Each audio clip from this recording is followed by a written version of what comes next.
for clarity, what has Sark done to you? This whole thing started from Twitter last night when I just told fans to ask me any question they would want me to answer. So one of them came with a question about whether or not I would work with Sark again and when was the last time we worked. So I said point blank that I don't think I would need a verse from Sark, but if he ever does need one, I'm not going to do it because I have my reasons why I said that. So I was telling him because I know the person that's asking me is obviously a Sark fan and a Samini fan and would want to see that collaboration happen. I have a few instances where Sark has disrespected me, but I didn't bring it out in public. But from how Sark Nation has risen on the Twitter thing and are disrespecting me even further for me coming out to spill the fact that something was done to me some years back that I didn't feel good about. But then I just felt like at 41, I don't have to hold anything back and I don't have to let anybody feel special in their corner when I know that I felt shortchanged. First of all, when Sark sent me the track for Love Rocks, I did it under 24 hours and sent him the song. Then somewhere along the line, I was in London. He sent me a certain track. I was down in Cuffley in the studio. I did it under 24 hours and sent him the verse. Ask him, anytime he sends me a WhatsApp message, it takes me, less than 5 minutes. I'm good on communication. I don't know about him. It takes me less than 5 minutes. I'll respond to you. I'll tell you the truth, what I'm about, what I can do and what I can't. If you message Sark, he would not respond. And I heard Kwalketi also complain about that. So I thought, okay, maybe that's the way he is. No problem. He's not my friend like that. And he will attest to that. Like, we don't talk. We don't call each other. There's no reason why we should have a beef. Nothing. But my thing here was that when I did everything that he ever asked me to do in time and on time, I expected that he would know that my principles towards work is such that if you can do it, let me know you can. If you can't, cool. I sent him, he expressed interest with my own remix. So yeah, I sent him the original beat, the reggae beat. He did his verse. They sent the files, and then I put the files on a remix beat. Obviously, he wanted to be on the original beat, but I thought that would distort the history of the track because I have the original track, which is me by myself, and that's how it was a hit. So if it's a remix, if a remix is an interest, let's put it out, but let's put it out as a remix. I don't think it went down too well with him because he would have loved to be on the bang bang bang bang bang bang bang bang bang. I know. But the DJ Fraz production. Exactly. But I wanted him on the Loud City production, which was a remix. So that was out the way. Then fast forward down the line, because I know I've done more than just one feature for him, and he just put one out. I know that I can always feel free and ask for any track I want him on if I feel like he would work with it. So I told him I'm working on something, I need him on it. And he said, okay, send me a few, let me see what I feel about them. I send you 3 tracks, you choose one. And then you ask me, is it an album or is it a single or what are you doing? I'm like, yeah, I'm working on an EP and this is the very last track. We were talking in, I think, in April or something, and I wanted to release the thing in July. I told him this is the very last track. He's like, cool. And then fast forward down the line, Sark never responded. He never said anything about the song. He never did the song. Anytime I would ask WhatsApp, it's a blue tick. He can go on his WhatsApp, WhatsApp right now and check my last messages to him. Even my invitation to the listening of my EP. He read it and it was blue tick. So me, I know they take that too personal, but I know that's how he rolls.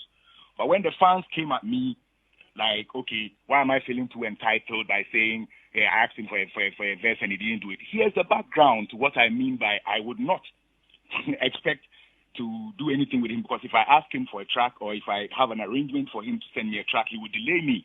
But I don't delay people.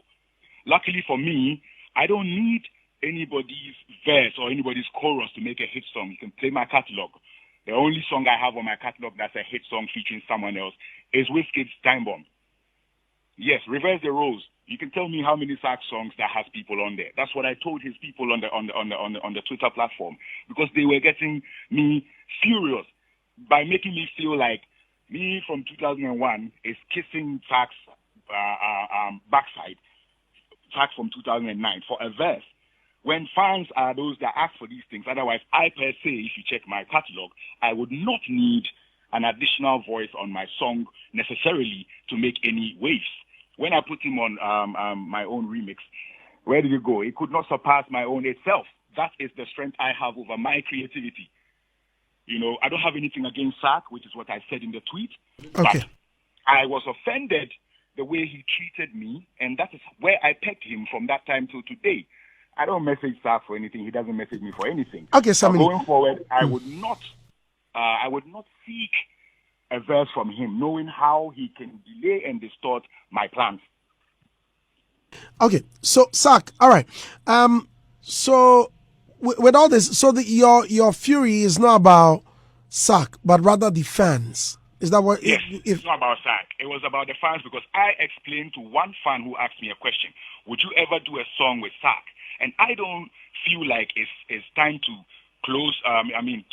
Throw dust into people's eyes or cover people's deeds to make them seem like everything is calm when it's really not. There's other people in the industry who have done serious things to me that I've been quiet about. You see this Appear 2 and 5-5 issue. I have a classical issue that I don't want to even talk about right now. But one day it will come out, and we'll have to mention names and show who has been on road with someone's album forever and didn't pay a dime for it, and went and put it online and said it was theirs 100% when they know who the executive producer is. Have I come out to talk about this before? No. Yes, so I'm not like emotional, just ranting about things that hurt me. But if I'm asked a question and I feel like this is the time to educate people and let people know how people are actually treating people on the ground as compared to how people make it seem when they come and they sugarcoat things. Sark, you know, force for me. He did a baby listen. You know, force for me. You be my small boy, you know that. We did on the Sark was the first guy that rapped and said he wants to blow and become like Samini in one of his very first raps.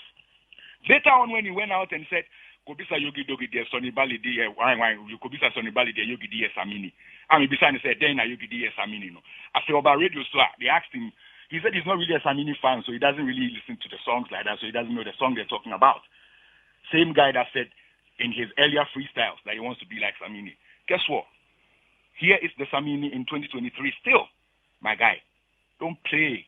This is Hits. Him feeling like that, I don't have any control over that. I can only say sorry to how he feels, not necessarily because I agree with everything he's saying, but if that's how he feels, you know, I don't think I have any. But my dream creating the things that he's talking about, and to make some things clear, I said in the beginning, I treat things differently from how people would treat things. So every person in this industry has some. I wouldn't call it pain because I don't care, because that doesn't mean that it doesn't happen to you. Everybody has something happening to them, you know. So I get it. He has expressed, if you want to take people to call and say, Sarkodie does things for me quick, you have 1,000 people who also say it. And then you have some people who also say, what did I say? I told Bulldog, it's about the music. I just recorded, not because the music is not good. You could hear a song that is so good, but maybe you don't hear yourself. You're trying to find a pocket in the song, and then one day you do it. And then some songs, when they send it to you, it's like 2 seconds. Maybe probably if I send you a song and then you really loved it in that moment, you did it. I didn't figure it out. I'm not talking about him. It could happen as in general. So to my brother, I would just definitely say sorry for how he feels, not endorsing the fact that everything he's saying is what I believe in or what I think is the truth. But if he says he feels like that, then yeah, sorry.